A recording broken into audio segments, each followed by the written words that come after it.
अस्सलाम वालेकुम दोस्तों, अगर आप सऊदी अरब में मौजूद मुकीम गैर मुल्की हैं तो आप आज की इस वीडियो को लास्ट तक देखते रहें। तो आज की इस वीडियो में हम बात करेंगे आर्टिकल 58 के हवाले से। तो सबसे पहले ये मैं आपको बता दूं कि आर्टिकल 58 क्या है। आर्टिकल 58 का मतलब ये है कि अगर आपका कफील आपको एक जगह से दूसरी जगह ट्रांसफर करता है या फिर वो आपको किसी दूसरे कफील के लिए कहता है कि यार अब तुमने इस कफील के लिए, इस बंदे के लिए या फिर इस कंपनी के लिए काम करना है, तो इसके हवाले से आपके क्या क्या हकूक हैं या फिर आपको क्या करना चाहिए या फिर इसके लिए आपके पास कौन कौन सी इंफॉर्मेशन होनी चाहिए, वो सब कुछ आपको मैं आज की इस वीडियो में डिटेल के साथ बताऊंगा। तो वीडियो को स्टार्ट करने से पहले आपसे रिक्वेस्ट है कि अगर आप हमारे चैनल पर न्यू हैं तो वीडियो के नीचे रेड कलर के सब्सक्राइब के बटन पर क्लिक करके आप हमारे चैनल को सब्सक्राइब कर दें और साथ ही बेल आइकन को ऑन कर दें। उससे ये होगा जब भी कोई भी मैं न्यू वीडियो अपलोड करूंगा तो उसकी इंफॉर्मेशन सबसे पहले आप दोस्तों को मिल जाएगी। तो अब बात करते हैं कि आर्टिकल 58 क्या है। तो सबसे पहले हम बात करते हैं ओल्ड वर्जन के हवाले से। तो जो पहले होता था वो ये है कि अगर आपका कफील चाहे तो आपको एक जगह से दूसरी जगह ट्रांसफर कर देता था या फिर आपको कहता है कि तुमने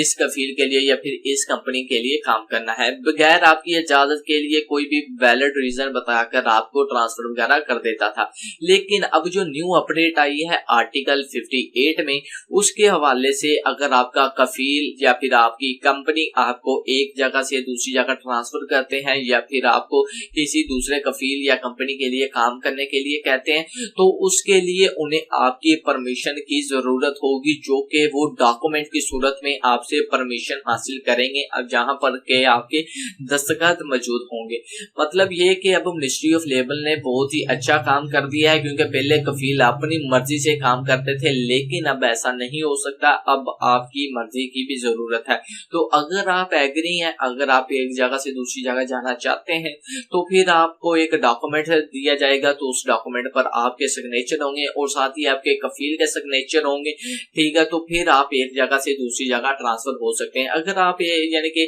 उसी इलाके में उसी जगह पर या फिर वही काम करना चाहते हैं तो फिर अगर आप उसे रिजेक्ट भी कर सकते हैं, आप अपने कफील की जो वो आपको ऑफर वगैरह देगा तो आप उसे रिजेक्ट कर सकते हैं। या फिर अगर आपका कफील आपके साथ कोई भी किसी किस्म की जबरदस्ती करे तो आप उसके खिलाफ जो है मिनिस्ट्री ऑफ लेबर में कंप्लेन भी कर सकते हैं। तो जैसे आप उसके